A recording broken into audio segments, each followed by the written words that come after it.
हम लोग कल बात कर रहे थे, भावना के बारे में बात किया गया था। तो भावना में हम लोगों ने पढ़ा था कि किसी स्वरस या जल से अच्छी प्रकार से उसको भिगो दें, उसके बाद में उसको घोट वगैरह ले तो वही भावना होती है। उस दिन एक पॉइंट छूट गया था, वो भी याद लिख लें। सुभावित एवं दुर्भावित के लक्षण। सुभावित एवं दुर्भावित के लक्षण।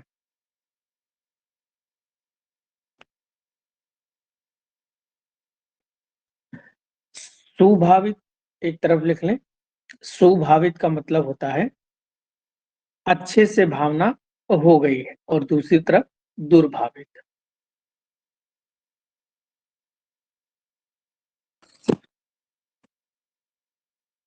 सुभावित और एक तरफ दुर्भावित। सुभावित में लिखें कि जिस चूर्ण का भावना दिया जा रहा है, जिस चूर्ण की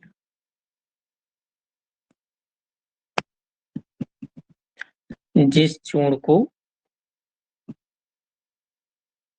भावना दिया जा रहा है,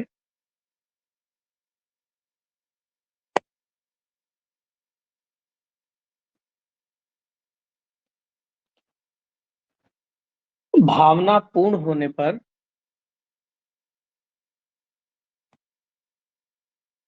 भावना पूर्ण होने पर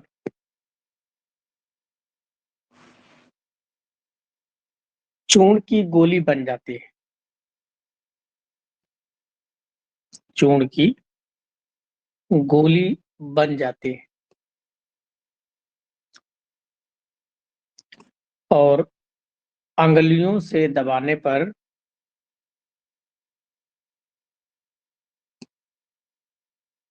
उंगलियों से दबाने पर चिपटा हो जाता है।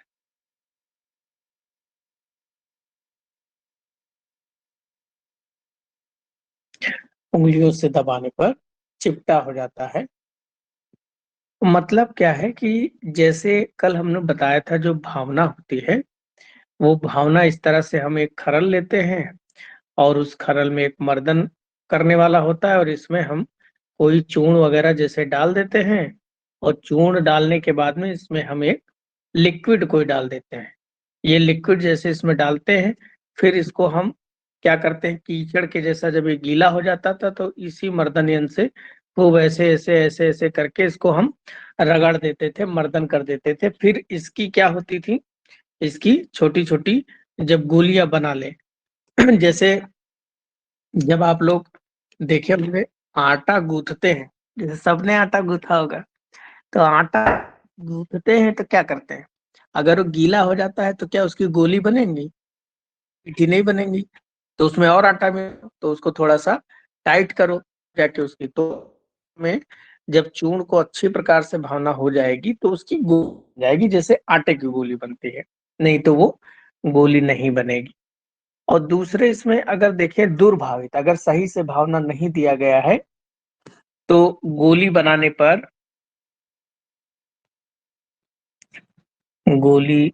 पर किनारे फट जाएंगे। गोली बनाने पर किनारे फट जाएंगे। जैसे कई बार आटा अगर टाइट कर लो, या जैसे मिट्टी, देखिए मिट्टी की गोली जब बनाने लगते हैं और मिट्टी अच्छी से गीले नहीं होती है तो क्या होता है, मिट्टी का ढेला बुरबुरा फट जाता है, तो इसका मतलब वो दुर्भावित है। और स्पर्श में खर हो,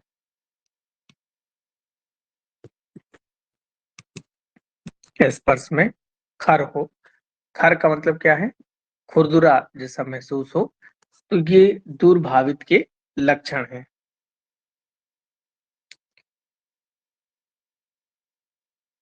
नेक्स्ट देखें।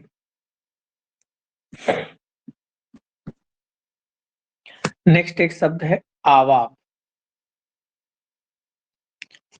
और एक शब्द क्या है, निर्वाप। आवाप और निर्वाप क्या होता है?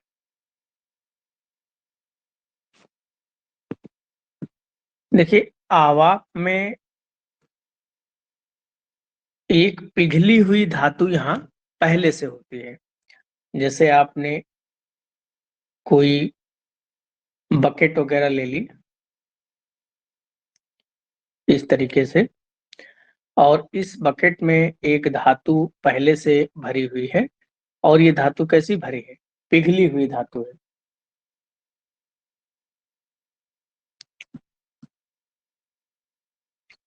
इसके अंदर पिघली धातु है। अब जाहिर सी बात है, अगर धातु जो है पिघली है, तो धातु अब ठंडी तो होगी नहीं भाई, वो तो बहुत ज्यादा हॉट होगी ना, तभी तो वो पिघलेगी। तो इस बर्तन में हमने एक पिघली धातु रखी है। अब इस पिघली धातु में क्या करें, हम कोई बाहर से कोई द्रव्य डालें, एक द्रव्य इसमें ऐड कर दिया, तो यही जो प्रोसेस होता है, यही कहलाता है आवाप। आवाप का मतलब क्या हुआ कि किसी पिघली धातु में किसी अन्य द्रव्य को डालने को हम आवाप कहते हैं। तो इसकी डेफिनेशन नीचे लिख लें। इसकी डेफिनेशन क्या होगी, किसी पिघलने वाली धातु को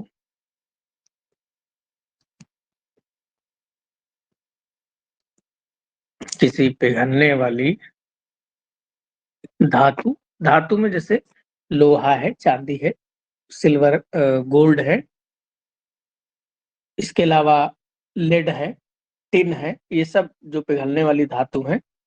तो किसी पिघलने वाली धातु को पिघलाकर पिघलाकर उसमें किसी अन्य द्रव्य उसमें किसी अन्य द्रव्य के डालने को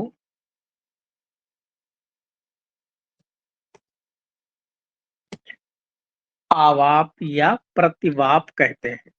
आवाप भी इसका नाम है, और दूसरा नाम इसका प्रतिवाप है।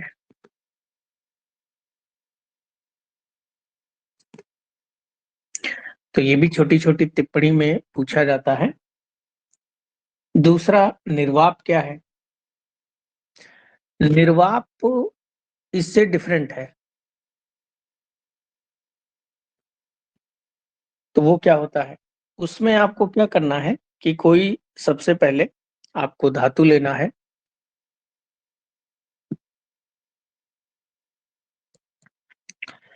धातु में कोई भी धातु ले, जैसे धातु में आपने लोहा ले लिया या तांबा ले लिया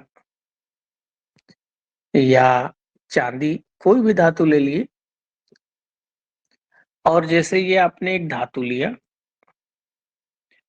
और इस धातु को हमको क्या करना है, रेड हॉट करना है। रेड हॉट मतलब तप्त करना है। आयुर्वेद में शब्द क्या है, तप्त करना। तो तप्त करोगे तो ये कैसी हो जाएगी, ये धातु कैसी है, एकदम लाल हो जाएगी। तो इसको माने ये लोह धातु है, लोहा है, और इसको रेड हार्ट करने पर ये ऐसी हो जाएगी। फिर हमको क्या करना है, फिर एक हम फिर से बकेट लें, इस तरीके से बर्तन लें, और इस बर्तन में द्रव्य भर दें। अब ये जो द्रव इसके अंदर आप भरेंगे, ये द्रव क्या हो, या तो ये द्रव क्या हो, जल हो, या तक्र मट्ठा हो सकता है, या दूध हो सकता है, दुग्ध, या कोई काढ़ा हो सकता है, कुछ भी इसमें। उस जब हम लोग धातुएं पढ़ेंगे, वहां पर शोधन मर्दन वगैरह जब पढ़ेंगे, तो वहां पर हम देखेंगे कि धातु जिस धातु का स्पेशल बताया गया होगा चैप्टर में, तो उसी धातु के हिसाब से हमको जल, तक्र, दुग्ध या कात कुछ भी इस बर्तन में हमको भरें। अब ये रेड हॉट जो है, अब इसमें लाके डालते हैं इसको, इसमें लाके डाल के यानी कि इसको हम इसमें बुझा दें। तो यही जो प्रोसेस होता है बुझाना, यही कहलाता है निर्वाप।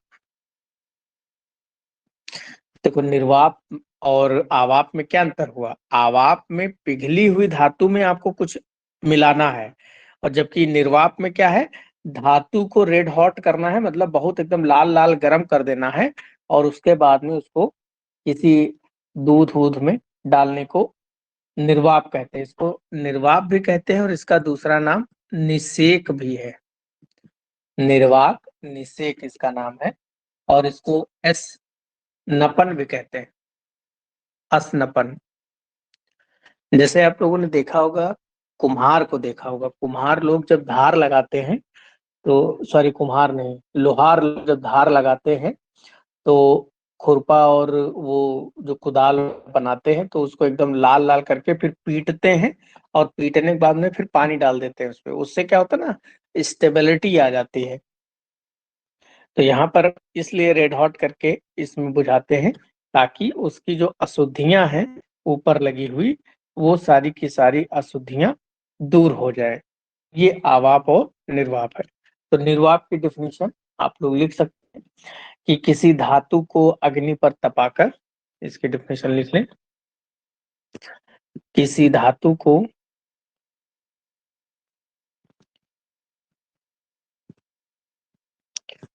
अग्नि पर तपाकर,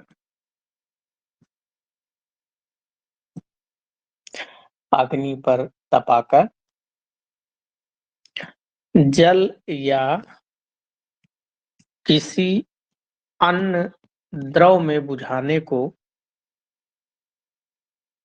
अन्य द्रव में बुझाने को निर्वाप कहते हैं, निर्वाप कहते हैं। ये डिफिनीशन वाक में इसीलिए पढ़ी जाती है, क्योंकि जब चैप्टर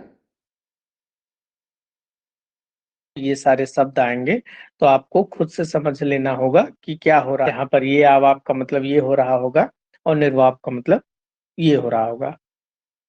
नेक्स्ट देखते हैं कि मृत लोह किसे कहते हैं।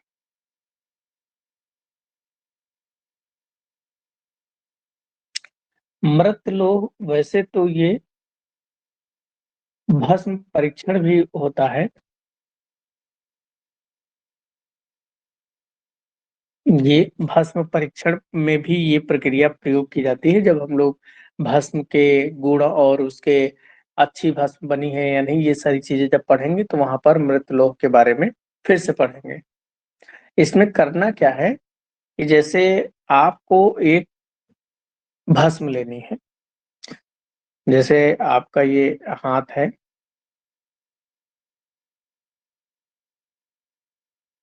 ये आपका हाथ है, और आपने क्या किया, एक भस्म ले लिया।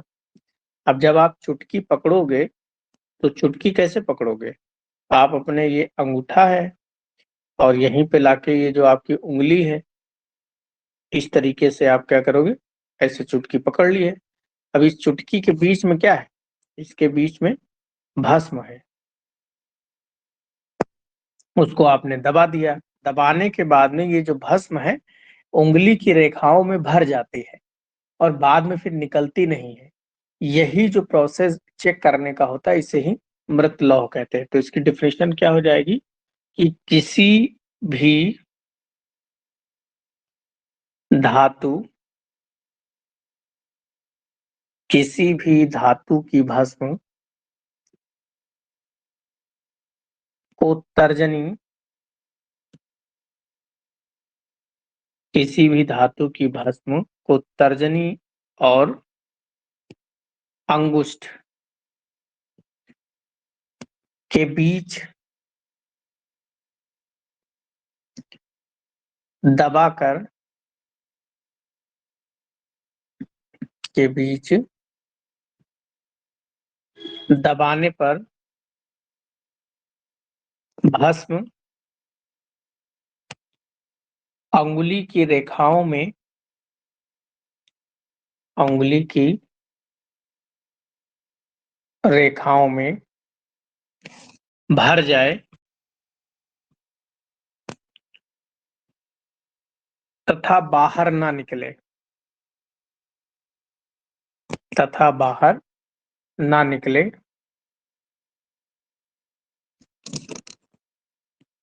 तो ऐसी भस्म को मृत लोह कहते हैं। तो ऐसी भस्म को क्या कहेंगे? मृत लोह। तर्जनी का मतलब क्या होता है? Index finger. अंगुष्ठ का मतलब थंब होता है। तो तर्जनी आयुर्वेद में तर्जनी को इंडेक्स फिंगर और बीच वाली उंगली को मिडिल फिंगर को मध्यमा और उसके किनारे जो रिंग फिंगर होती है उसको अनामिका और जो सबसे छोटी वाली उंगली होती है उसको हम लोग कनिष्ठिका कहते हैं। तो ये भी पॉइंट लिख लो ताकि बाद में कंफ्यूजन ना हो। तर्जनी मतलब इंडेक्स फिंगर। देखो ये सारी चीजें बेसिक हैं आयुर्वेद में। अगर आपको आयुर्वेद के टर्म पता है कि इसको क्या कहते हैं तो आप झट से समझ जाएंगे, वरना उसका मतलब ही खोजते रहेंगे। मध्यमा उंगली जो होती है वो मिडिल फिंगर और जो अनामिका है उसे बोलते हैं रिंग फिंगर और सबसे छोटी वाली को बोलते हैं कनिष्ठिका यानी कि लिटिल फिंगर और अंगूठे को अंगुष्ठ। अंगुष्ठ मतलब थंब। तो ये भी टर्मिनोलॉजी आयुर्वेद की पता होनी चाहिए। नेक्स्ट है पंचमृत्तिका।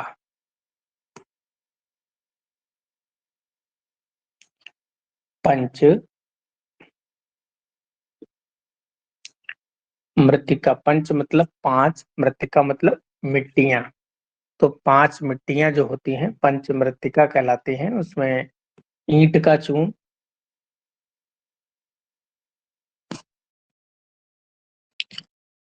ईंट का चून, घर की राख,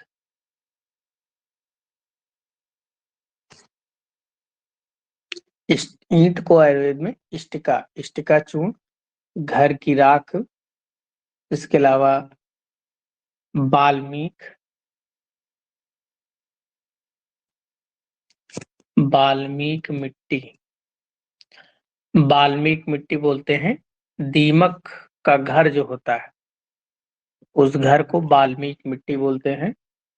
गेरू, गेरू रेड कलर का होता है जिसको गैरिक कहा जाता है, फेरिक ऑक्साइड होता है ये।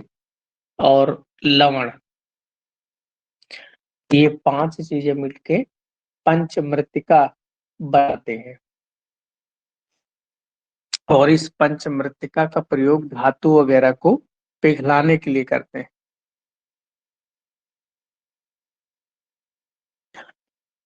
तो ये तो परिभाषा प्रकरण में कुछ चीजें जो परिभाषित वाली थी उनके बारे में पढ़ा गया। नेक्स्ट हम लोग अब बात करेंगे रसशाला के बारे में।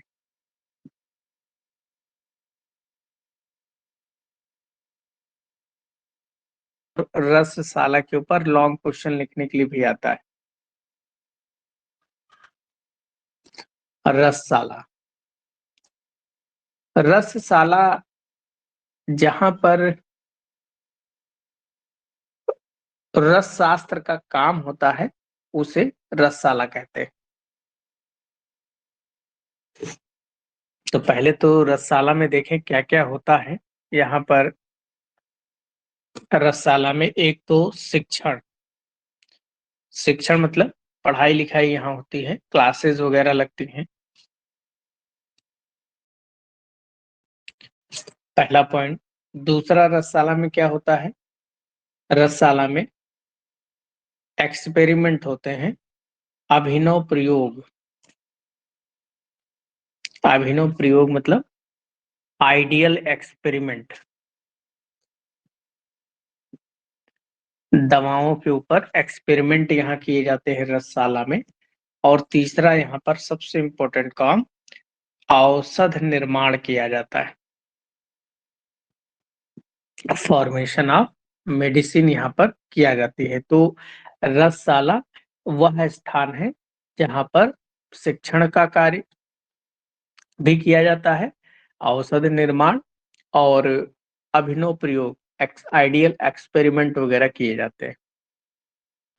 अब रसशाला में जो है 4 चीजें होना बहुत आवश्यक है। 4 बातें यहाँ पर आवश्यक हैं।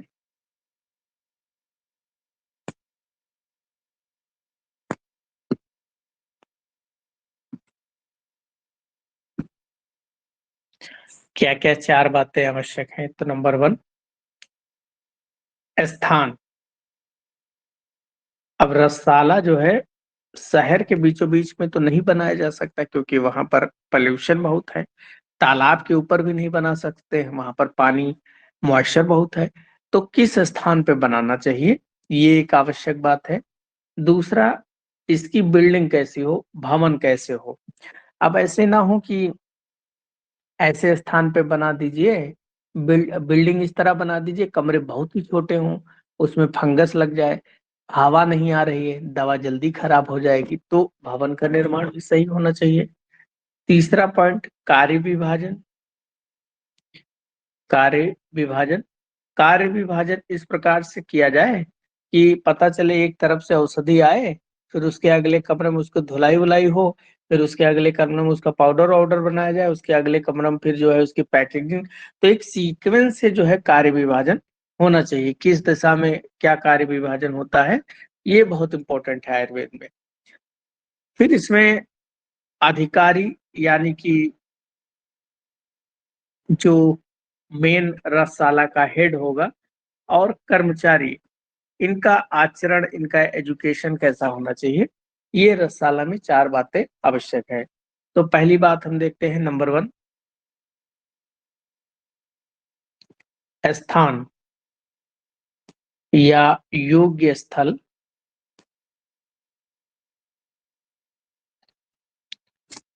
स्थान या योग्य स्थल, इसको साइट या प्लेस। तो रसशाला हम लोग ऐसे स्थान पे बनाएं जो भय और आतंक से रहित हो। भय और आतंक से रहित हो। पता चले दवाई अंदर बन रही है और बिल्डिंग जर्जर हो गई है, बारिश हो रही है, पता लगे बिल्डिंग गिरने का ही डर सता रहा है या आतंकवादी हमला होने का डर सता रहा है, तो ऐसे में आपका काम करने का मन तो नहीं करेगा। दवाएं का जो मैन्युफैक्चरिंग है वो कम हो जाएगी। तो भय और आतंक वहां ना हो। दूसरा, नगर के पूर्व दिशा में स्थित हो। नगर के पूर्व दिशा में स्थित हो, क्योंकि पूरब दिशा में सूरज निकलता है, पर्याप्त मात्रा में रोशनी वहां मिलती रहेगी, क्योंकि पहले के समय में इलेक्ट्रिसिटी तो थी नहीं। तो ये एक कारण है। जहां पर उमा यानी कि पार्वती जी और महेश यानी शंकर जी के मंदिर हों,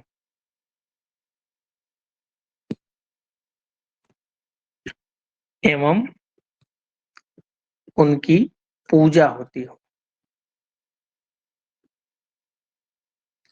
एवं उनकी पूजा होती हो। तो इसका कहने का ये मतलब है कि वह स्थान धार्मिक हो, क्योंकि भगवान शंकर और जी को जो है रस शास्त्र का, समझ लीजिए इन्हें, रस शास्त्र जो उद्भव हुई है वो शंकर भगवान से, क्योंकि पारद को शंकर जी का वीर माना जाता है। नेक्स्ट उसके आगे, सुंदर उपवन निकट हो। सुंदर उपवन निकट हो ताकि एयर प्यूरिफिकेशन होता रहे।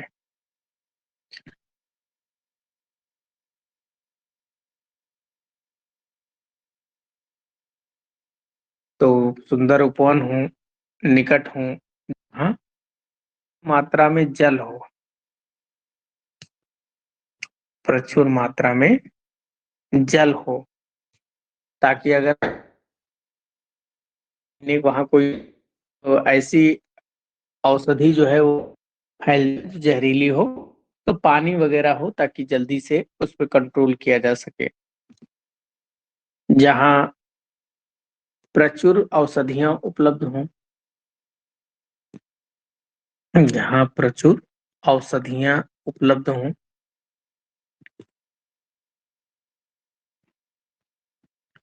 ये इसलिए होता है जहाँ प्रचुर औषधियां, क्योंकि पहले समय में ट्रांसपोर्टेशन, भाई पहले हवाई जहाज तो थे नहीं, ना कोई बहुत लंबी दूरी जल्दी थी। तो अगर पता लगे वहां दवा कहीं मिल रही है उत्तर में और रसाला बना है दक्षिण में, तो दवा पहुंचने में ही 1 महीना उस समय लग जाता। तो दवा बनती कब, इसीलिए वहीं पर दवा बनाने की औषधियां उपलब्ध हों।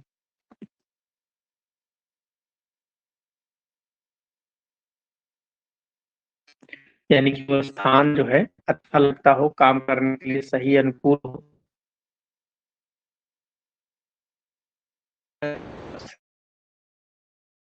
भी वहां बनाने जहाँ समृद्ध मतलब पैसों से हो, ताकि लोग बात रही, जहाँ पर औषधि निर्माण चलता हो। देखें तो भवन कैसा होना चाहिए।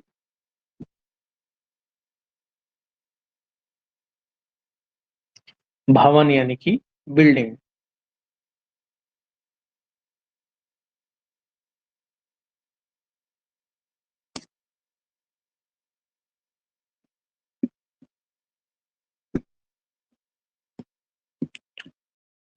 बिल्डिंग कैसी होनी चाहिए, भवन कैसा होना चाहिए।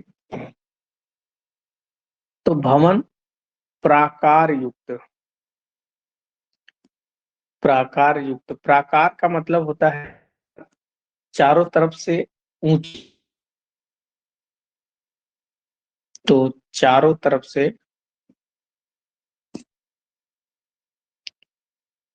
ऊंची दीवार से घिरा हो, पहला पॉइंट ये होना चाहिए भवन। दूसरा क्या है, चार द्वार युक्त हो, चार, वेंटिलेशन प्रॉपर हो, दवा दवाई आना एक द्वार से, कच्चा सामान आए एक द्वार से। तो चार दीवार युक्त हो जिसमें मजबूत किवाड़ लगे हों,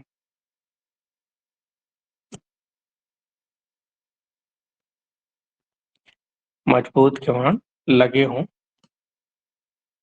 और तीसरा वातायन, सम्यक वातायन का मतलब होता है खिड़कियां।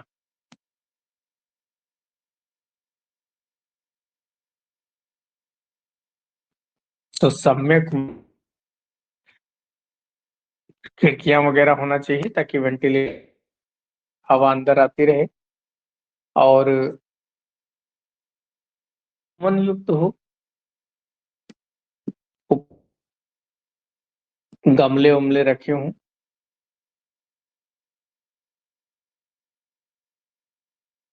दीवारों पर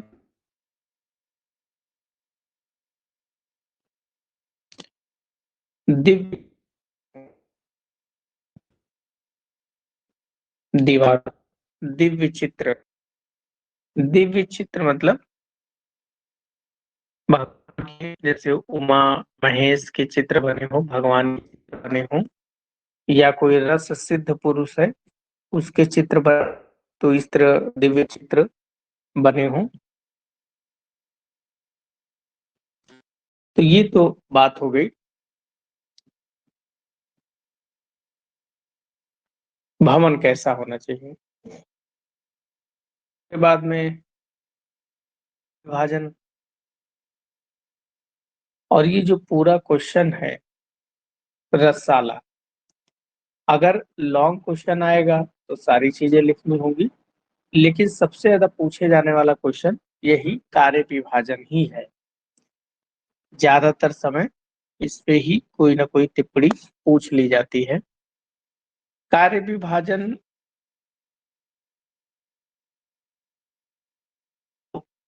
दिशाओं के अनुसार बताया गया है। आप दिशाएं आप लोग जानते ही होंगे, लेकिन दिशाएं 10 होती हैं।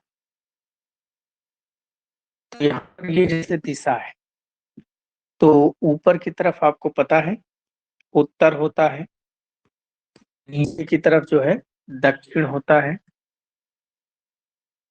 और इधर पूर्व है।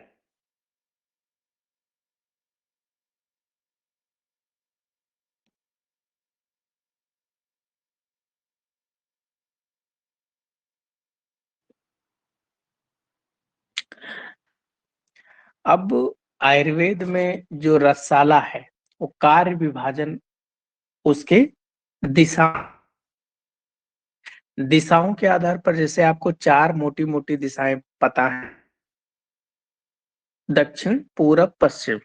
तो आप जिस तरफ सूरज निकलता है उस तरफ जब आप मुंह करके खड़े होते हैं तो उधर होता है पूरब, और आपकी पीठ की तरफ हो जाता है पश्चिम।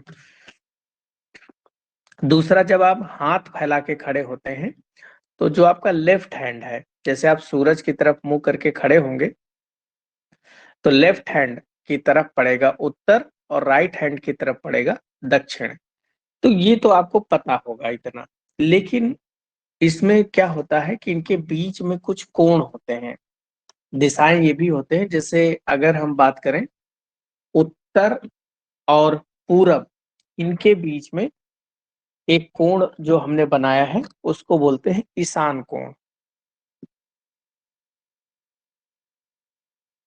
इसको बोलते हैं ईशान कोण। उत्तर और पूरब के बीच में ईशान। दूसरा, पूरब और दक्षिण के बीच में अगर देखें तो पूरब और दक्षिण के बीच में आग्नेय कोण,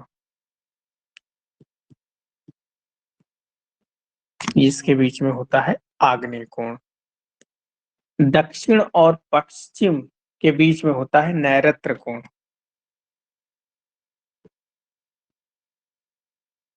नैऋत्य कोण। और लास्ट में पश्चिम और उत्तर के बीच में होता है वायव्य कोण। वायव्य कोण उत्तर के बीच में वायव्य कोण। देखो, ये बड़ा यूजिंग होता है कि हम इस कैसे रखें ये कोण जो होते हैं कार्य पे। देखो, अगर कहीं पर भी अगर आप प्रेयर कर रहे हैं, तरफ मुंह करके आप पूजा करते हैं तो पूरब की तरफ मुंह करके पूजा, यही शुभ माना गया है। तो इसको एक आइडिया ये लगा लें कि ईश, ईश का मतलब होता है हमारे भगवान उत्तर की तरफ, या तो उत्तर में होंगे या तो पूरब में होंगे, तो इसको इस तरह याद करें। दूसरा देखो, पूरब और दक्षिण आ गया। दक्षिण में क्या है, पत्थर वत्थर बहुत होते हैं। जैसे साउथ चले तो साउथ में पठार पत्थर ये सब ज्यादा मिलते हैं। यानी कि पूर्व और दक्षिण के बीच में क्या है, आग्नेय कोण है, क्योंकि पत्थर पहाड़ सब रे ताप तपती हुई जमीन जैसे होती है, तो अग्नि वहां पर है, तो आग्नेय कोण। फिर दक्षिण और पश्चिम के बीच में नैऋत्य कोण। नैऋत्य याद रखें, ये याद, दक्षिण और पश्चिम। पश्चिम में क्या होता है, महाराष्ट्र है। दक्षिण में के वगैरह होता है, में जो कोण है। और पश्चिम और उत्तर के बीच में, पश्चिम और उत्तर के बीच में देखिए, आपने पढ़ा होगा कि जब हवाएं चलती हैं तो दो ही डायरेक्शन होते हैं, या तो उत्तर से पश्चिम चलेगा या तो पश्चिम से उत्तर चलेगा। ठंडियों में हवाएं उत्तर से पश्चिम चलती हैं और गर्मियों में या बारिश में हवाएं पश्चिम से उत्तर चलती हैं। तो ये मुख्य रूप से ही होता है, तो इसीलिए हवाओं का ज्यादा काम है, इसलिए वायव्य कोण होता है उत्तर और पश्चिम के बीच में। अब हम कौन सा कार्य कहाँ पर करें? देखो, जैसे अभी मैंने बताया था कि सबसे पहला काम ये है कि पूरब की तरफ हम मुंह करके पूजा वगैरह करते हैं, इसीलिए पूर्व में हम क्या करेंगे, रस भैरव की स्थापना। रस भैरव की स्थापना, रस भैरव मतलब शंकर जी का ही ये रूप होते हैं। रस शास्त्र की इन्होंने शुरुआत की थी, तो रस भैरव की स्थापना जो कपाली लोग होते हैं। फिर उसके बाद में देखें कि रस भैरव की पूरब में अब जैसे दूसरा आग्नेय है, तो जैसे इसका नाम है आग्नेय, तो यहाँ पर हम काम क्या करें, अग्नि कर्म करें। जैसे हमको काढ़ा बनाना है, किसी चीज को उबालना है, तो वो सारे काम हम आग्नेय कोण पे करें। फिर दक्षिण में क्या करेंगे, दक्षिण दिशा में हमको, मैंने बताया था ना, साउथ में पत्थर वत्थर बहुत पाए जाते हैं, तो कूटने पीसने का काम, तो दक्षिण दिशा में पाषाण कर्म, पाषाण कर्म को ही क्या बोलते हैं, कूटने पीसने का काम।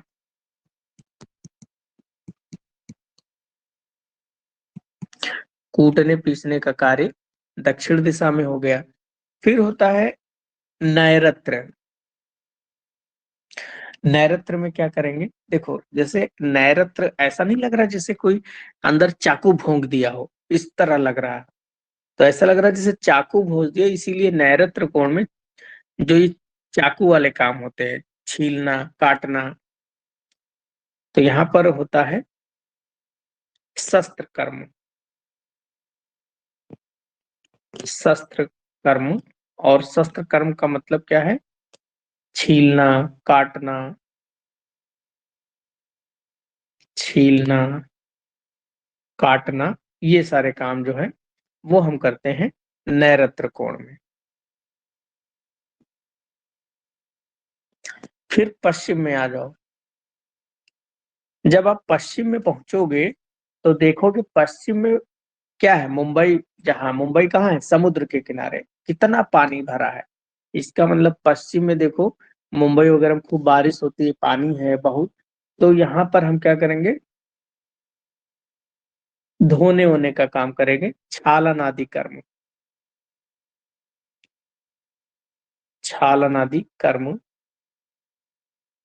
इसका मतलब क्या हुआ, धोने वोने का, धोना, प्रक्षालन,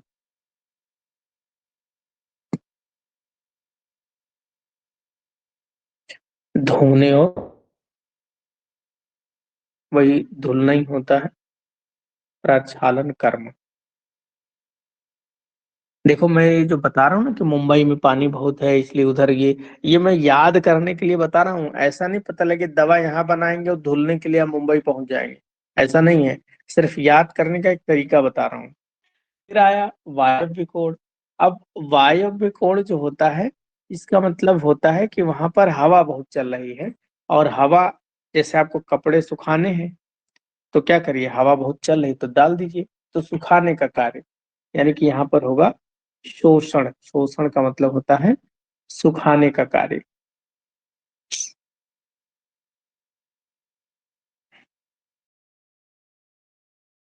यहाँ है सुखाने का कार्य।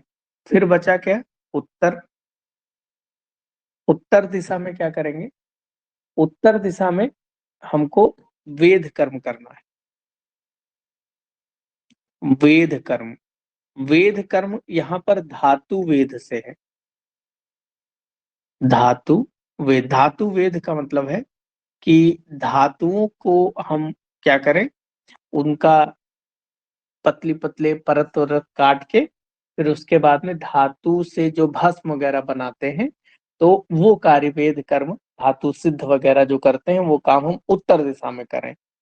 फिर ईशान कोण तक आते आते दवाई एकदम तैयार हो जाती है, तो यहाँ पर हमको क्या करना है, सिद्ध वस्तु, सिद्ध वस्तु या जिसे हम कहते हैं तैयार वस्तु रखना है। यहाँ पर तैयार वस्तु आपको रखना है, फिर यहीं से आपको डिस्पैच कर देना है। तो ये कार्य विभाजन इस तरीके से होता है रसशाला में। फिर चौथा पॉइंट हमने क्या पढ़ा था? चौथा पॉइंट हमने पढ़ा था वहां पर अधिकारी कैसे हों। वहां पर अधिकारी कैसे हों, अधिकारी मतलब सुपरविजन वाला स्टाफ कैसा हो। तो जो अधिकारी हो निश्चित रूप से वो ज्ञानी भी होना चाहिए, यानी कि रस चिंतक वैद्य, यानी कि रस शास्त्र का उसे ज्ञान होना चाहिए। रस चिंतक वैद्य यानी कि रस शास्त्र का ज्ञानी होना चाहिए। दूसरा, निघंटू का ज्ञाता हो। निघंटू का ज्ञाता, निघंटू जो होते हैं वो एक तरीके से इसको माने कि ये वनस्पति शास्त्र का ज्ञाता, वनस्पति शास्त्र का ज्ञाता। देखिए, जब आपको मैं द्रव्यगुण पढ़ाऊंगा तो वहां निघंटू के बारे में पढ़ाऊंगा। निघंटू का मतलब डिक्शनरी, द्रव्यगुण की डिक्शनरी समझे इसको। जैसे पुराने समय में, जैसे गुड़ची, गुड़ची एक प्लांट है, चरक ने जैसे गुड़ची लिखा, आजकल उसको लोग गिलोय के नाम से जानते हैं, और उस समय गुड़ची। तो ये जो सिनोनियम्स हैं, ये सब जहाँ पे लिखे होते हैं और जहाँ पर प्लांट का डिस्क्रिप्शन लिखा होता है, उसे ही निघंटू कहा जाता है। ठीक है, इसके ऊपर द्रव्यगुण में पढ़ाएंगे, इसके ऊपर टिप्पणी उप्पड़ी लिखने के लिए आती है। फिर तीसरा, वो जो अधिकारी हो वो धातु और खनिज का ज्ञाता, धातु और खनिज का ज्ञाता होना चाहिए, क्योंकि दवाएं वगैरह भी उसी की बननी है, तो उसका ज्ञाता होना चाहिए। और बहुभाषा, बहुभाषा का ज्ञानी होना चाहिए, मतलब संस्कृत भी आए, हिंदी भी आए, अंग्रेजी भी आए, ताकि वो कहीं पर भी जाए तो वो उस प्लांट को पहचान सके। निधि साधक, निधि साधक का मतलब है अकाउंटेंट वगैरह अच्छा हो, और स्टोर कीपर भी हो। अकाउंटेंट,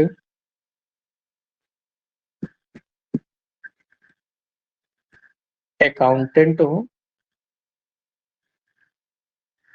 कम स्टोर कीपर, यानी कि वो स्टोर कीपर की तरह भी हो और पूरा लेखा जोखा भी लिख रखता हो, तो ये होना चाहिए। नेक्स्ट है लास्ट, इसमें कर्मचारी कैसे होने चाहिए। नंबर 5 है कर्मचारी। वर्कर कैसे हो जाए, तो जो वर्कर हैं वो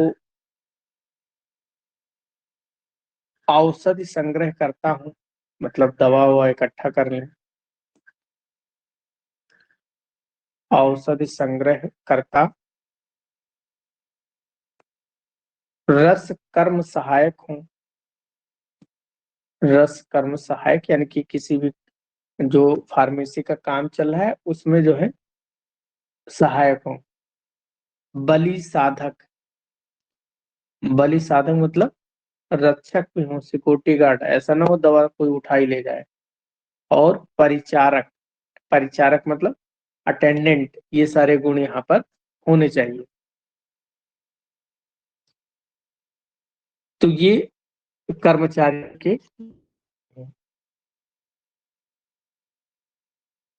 ठीक है, चलो बस आज इतना ही, बाकी कल पढ़ते हैं।